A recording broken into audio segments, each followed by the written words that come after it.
بەڕێزان ئەمن وەک پارێزەری ڕاهێشکار لە پرۆژەی نەخۆشخانەی نیشتەرگەری میهرەبانی کە ناوم دانراوە لەسەر هەموو گرێبەستەکانی ئەم پرۆژەیە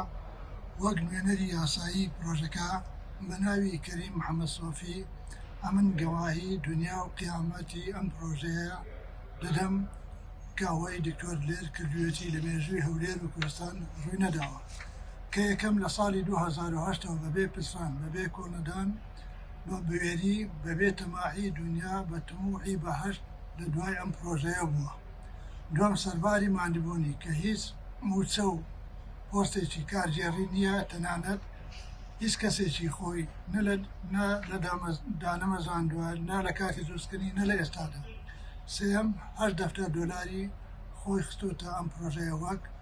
وەک خێر بۆیە داواکارین هەموو خوێرخوازان